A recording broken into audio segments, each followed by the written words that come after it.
At my sister's wedding, my nephew gave me a custodian's uniform in front of 200 guests. He smirked and said, "Mom told you to begin once the vows end." Everyone burst out laughing. I rose quietly and uttered just, "Now open my present," when they saw what lay within the container. Can you imagine being publicly humiliated, your entire career reduced to a joke, at your own sister's wedding? I thought I was just Max, the reliable older brother, the guy who always showed up. But that day, my family made it crystal clear.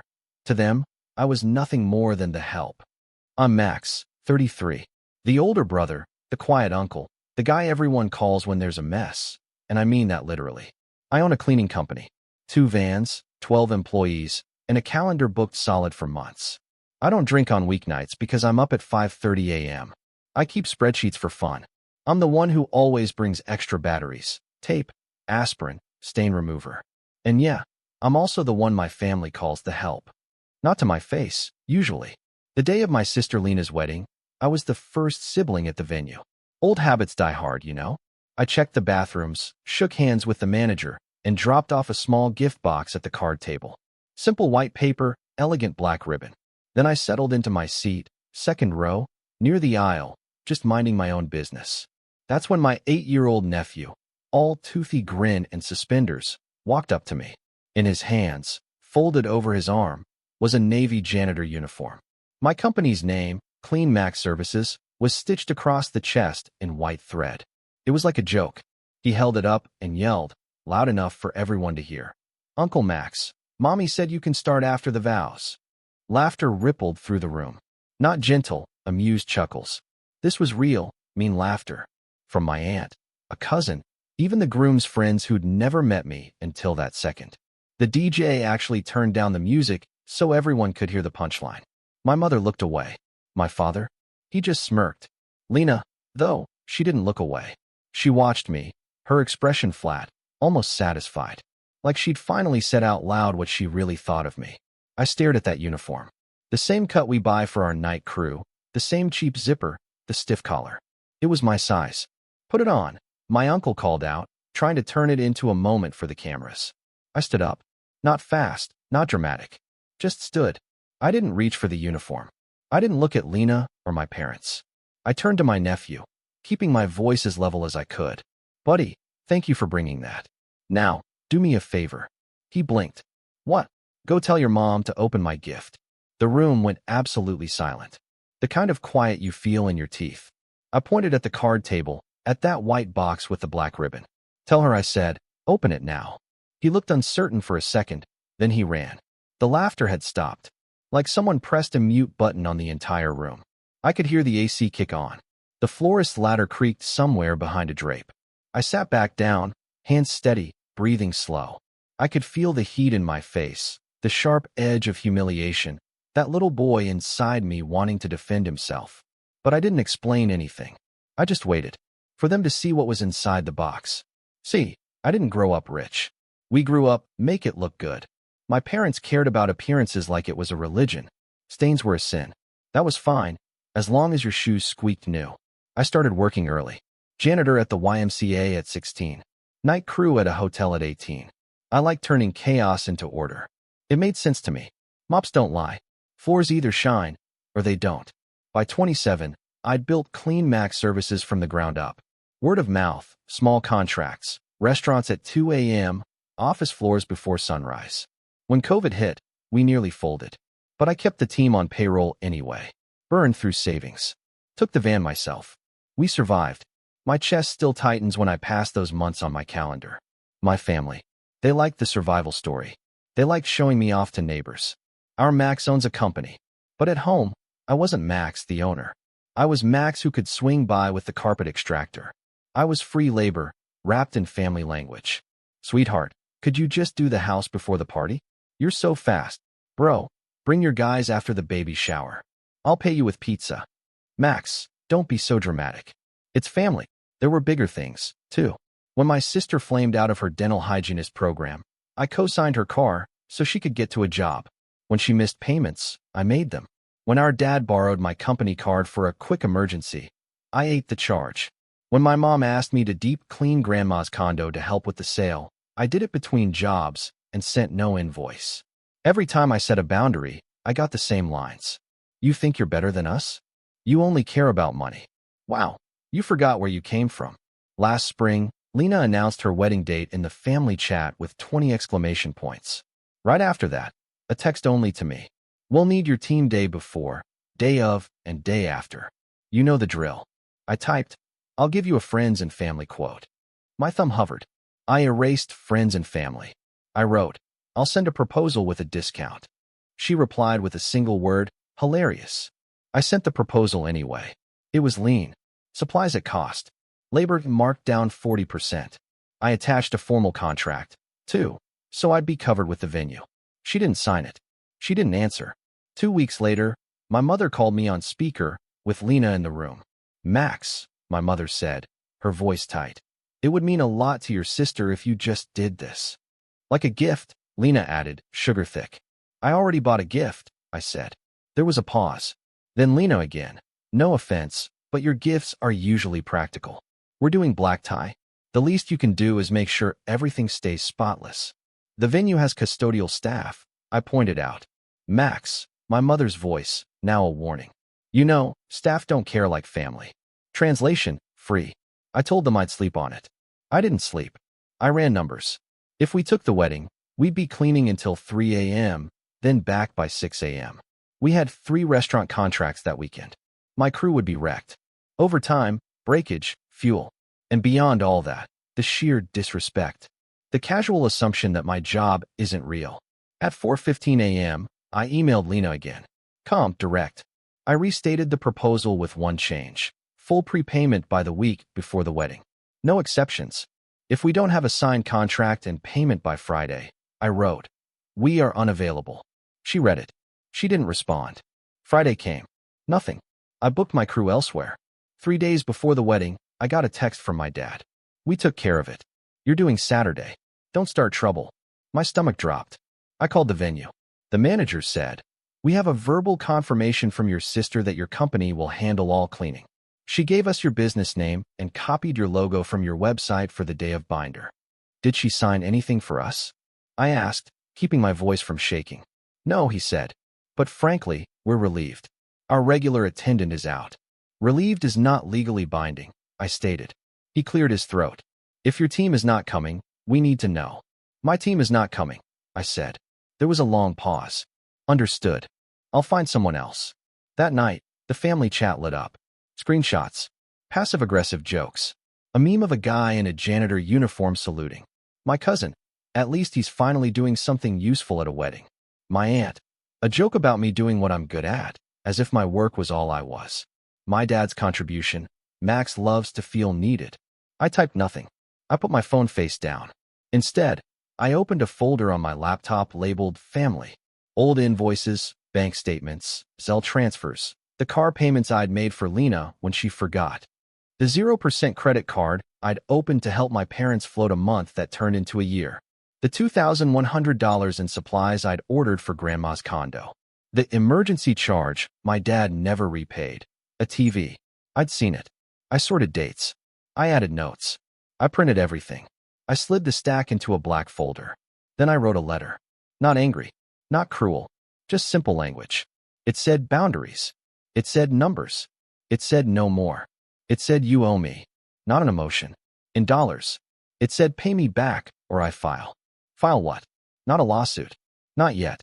A small lien. 2, actually. Legal. Boring. Quiet. I knew their property taxes were late. Their mortgage had been refinanced 3 times. I knew where to file. The papers were ready in a second folder. Last, I made one call to the venue manager. I asked for 5 minutes of his attention before the ceremony, if possible. As long as it's not drama, he said. It's logistics, I replied. I put everything in a white box with a black ribbon. I slept like a stone. The morning of the wedding, I ironed a shirt, tied a simple tie, and drove the van because my car was at the shop. I left the team to their Saturday routes with pastries and a text. Proud of you. At the venue, I set the box on the card table and sat down. You know the rest of that scene. The uniform, the laughter, the heat in my face, my nephew's grin fading when I didn't put it on, the room holding its breath when I said, open my gift. Lena stood beside the arch with her bouquet, wearing that hollow smile brides have when the photographer says, "One more." She whispered to our mother. Mom walked to the card table and picked up my box like it might be a bomb. She handed it to Lena. Everyone watched. "Open it," I said again. My voice didn't carry anger. It carried finality. People always hear that tone, even if they don't know the words. Lena tugged the ribbon. The lid came off. She frowned. Inside was the black folder, the lean folder, and a small Bluetooth clicker. My stomach turned. I didn't want a scene. I didn't want her smaller. I wanted one clean thing. For my work and my no, to be treated like it matters. If I did this, it had to be about boundaries. Nothing else. She lifted the black folder first. A few pages slid free. Color printouts, my handwriting in the margins. "What is this?" she said, loud enough to travel. I stood, walked to the DJ, and kept my voice polite. "Sir, could you switch the screen to airplane?" He blinked. Oh, the venue manager was already moving. "It's okay," he murmured to the DJ. He nodded at me once. 5 minutes. I opened my laptop. The screen behind the arch glowed. My desktop popped up. A simple title slide. Family accounting. A murmur swelled like rain. Lena's jaw tightened. "Max, turn that off." I clicked once. Slide 1. Car payments for Lena. $1,386.22. Dates. Bank line items. Photos of receipts. Reason given. Short month. Slide 2. Emergency charge for dad. $1,399.99. Side by side. My card statement and a Best Buy receipt for a 65-inch TV. Date stamps matched. Slide 3. Grandma's condo supplies. $2, 13.17. Bleach. HEPA filters. Contractor bags. Disposal fee. Reimbursed, $0. Slide 4. Streaming services plus family phones, 28 months. Cost breakdown. Who was on which line? The total was embarrassing. People weren't laughing now. And that's when it hit me. I hated this part. Not because the numbers were wrong, but because an audience changes everything. So I kept it flat and boring on purpose. No jokes. No insults. Just receipts. I didn't explain. I didn't editorialize. I clicked. The numbers spoke fine without me. Slide 5. Proposed wedding services, declined. My discounted proposal, the timestamps, the unanswered emails. Slide 6. Screenshots from the family chat. The meme of the janitor. The jokes. I'd blacked out names for non-immediate relatives. Not shame, just context. "Max," my mother hissed. "Stop." I looked at the room. "No speeches," I said softly. 5 minutes of facts. Lena tried to hand the box to my dad like it burned. He shook his head. I clicked again. Last slide. Total outstanding balance owed to Max. $12,989.38. There was a payment detail statement attached. I'd waived interest. I'd set a polite timeline, 60 days. I held up the second folder. These are notices of intent to file liens on mom and dad's rental and Lena's car if the balance isn't paid by the deadline. The forms are filled. Not filed yet. Gasps. A cousin said, "Jesus." The groom's mother put a hand over her mouth. The room stopped moving entirely.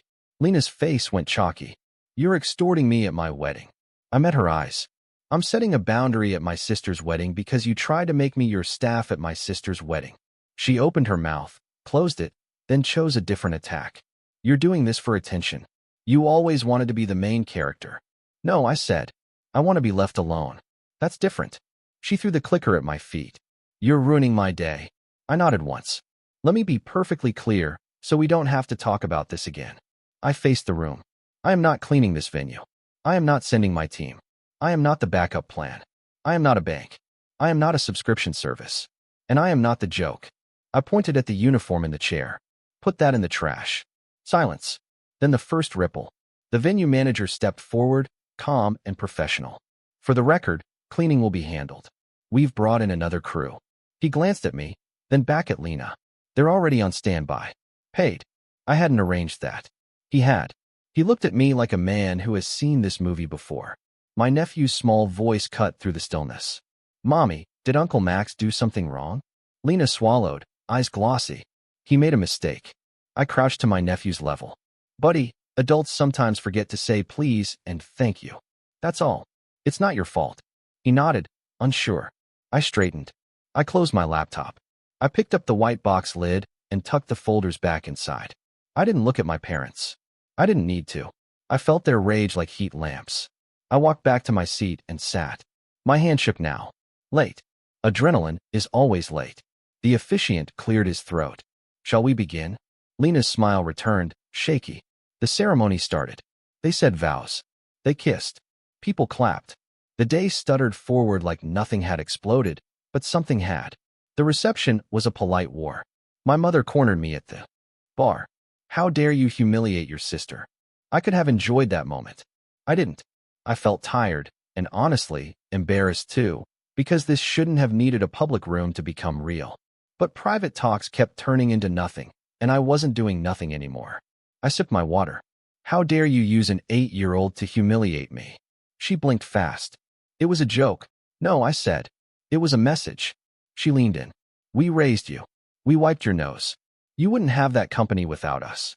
My company exists because I mopped floors alone at 2 a.m. for years, I said. You didn't raise a business. I did.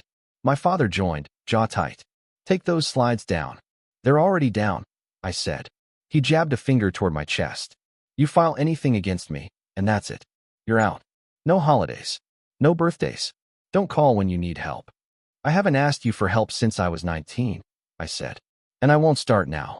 He stared. He knew I was telling the truth. He hated it. My aunt approached later, with the smile of a person who loves gossip more than justice. You didn't have to air it out, honey.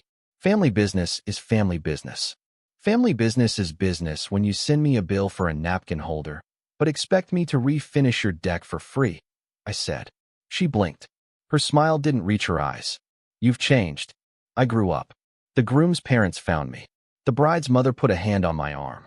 For what it's worth, she said quietly, that was brave. Boundaries are hard. Her mouth quirked like there was a story there. We've paid for a third party tonight. No one will ask you for a thing.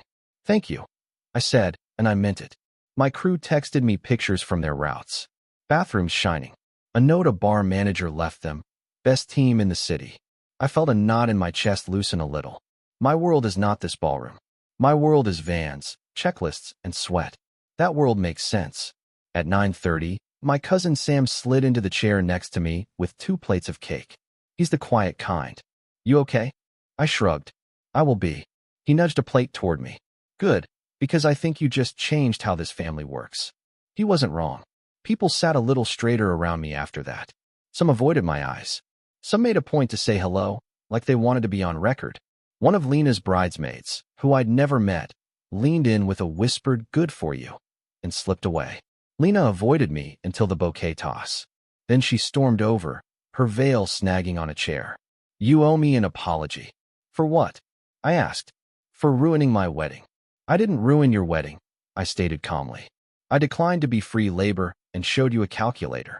You embarrassed me, she said, her voice shaking, in front of his entire family. You embarrassed me first, I replied. In front of yours. She opened her mouth, closed it. You could have just talked to me privately. I tried. You ignored me. Her eyes shimmered. For a second, I saw the kid who used to steal my hoodie and fall asleep on my shoulder during road trips. Then I saw the woman who texted me a meme of a janitor at midnight and thought it was funny. I'm not your employee, I said quietly. I'm your brother. She looked away. My nephew found me again near the dessert table, holding a cupcake like a grenade. Mommy says you don't love us. I crouched. That's not true. Then why are you mad? Because grown-ups need rules, like kids do, I said. And if I don't keep mine, I turn into someone I don't like. He nodded, thoughtful, in the solemn way of children. Like when I don't share? Exactly. He handed me the cupcake. You can have this, I said, smiling despite myself. I didn't stay for the sparkler exit. I left my gift box with the venue manager, who promised to keep it safe. I drove home with the windows cracked. The night smelled like cut grass and cheap cologne. My phone buzzed nonstop. I set it face down on the seat. At home, I fed the cat, hung up my suit, and opened my laptop. Emails were pouring in. Some from cousins, some from numbers I didn't know. A couple from brides and restaurant managers who'd heard about what happened through the grapevine and wanted to work with a company that didn't get pushed around. Word travels weird. I also had 2 payment notifications. Small amounts from my aunt and a cousin who'd borrowed forever ago. The subject lines both said sorry. I stared at the screen until the numbers blurred. It wasn't the money. It was the proof that saying no can pry something open in other people, too. Sunday morning, I filed what I said I'd file. Notices of intent to place liens.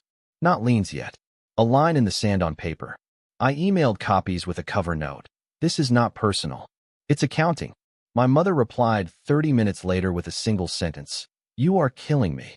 I typed back. No. I'm finally choosing me. No more streamlining my pain so you could run faster. On Monday, I removed my parents' and Lena's phone lines from my business account, set up new passwords, killed guest logins, and stopped automatic transfers. I changed the access code to the supply closet my dad liked to treat like Costco. I told my office manager, if you see a family name, it goes on a wait list like everyone else. Discount cap is 10%, once a year. No exceptions. If they push, send them to me. She nodded, her eyes soft. Proud of you, boss. Tuesday, a florist we work with sent a text. Heard the story. Your sister's mom called you a tyrant. I call you my new favorite person. Wednesday, the groom called.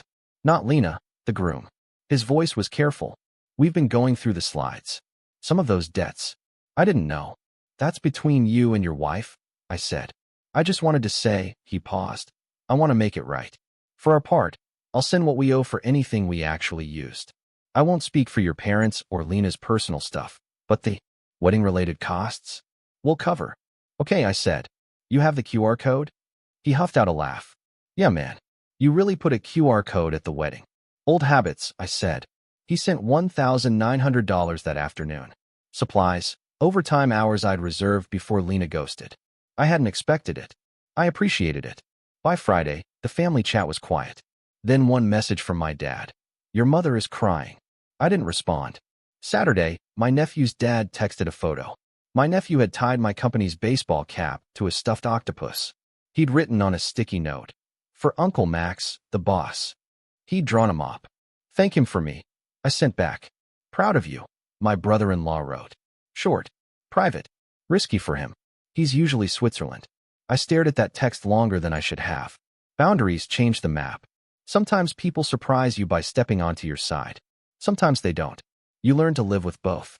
2 weeks later, I dropped by my parents for the first time since the wedding to pick up a box of my old tools. My mother met me at the door with red eyes and a speech in her throat. I don't want to fight, I said before she could start. I came for the tools. You embarrassed us, she said anyway. You embarrassed me for years, I replied. I just finally held up a mirror. She swallowed. You always make yourself the victim. No, I said. I made myself the boundary. My father stood in the hallway like a guard. You think a piece of paper scares me? No, I said. Consequences do. He scoffed. You'll miss this family when you're old.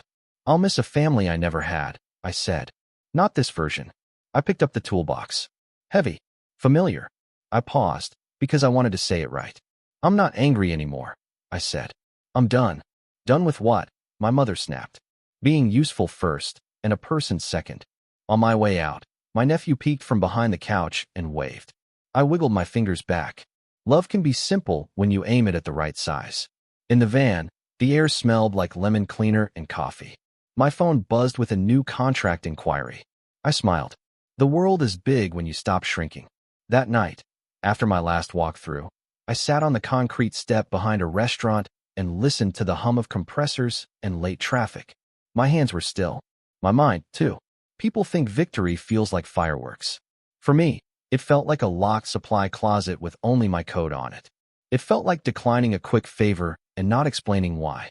It felt like opening my banking app and not seeing 6 names attached to my card. It felt like knowing my nephew will one day hear 2 versions of that wedding story. And if he asks me, I'll say, I didn't yell. I didn't throw a fit. I told the truth, and I left. I mailed the last polite reminder to my parents and Lena with the 60-day date circled. Maybe they'll pay. Maybe they won't. If they don't, I'll file, and it will be boring and adult and not a movie scene. No rage, just paper. So, here it is, in plain words I can live by. I'm not a punchline, not a wallet, not a mop with a heartbeat. I'm Max. I run a clean company. My life is not a favor you forgot to say thank you for. No more cleaning up other people's messes unless it's on the schedule, in writing, and paid in advance. And if anyone ever asks me to put on a uniform at a party again, I'll smile, shake their hand, and say, I already did. What about you? Have you ever had to draw a clear line with family or friends to protect yourself and your boundaries? How did it go? I really want to hear your stories in the comments below.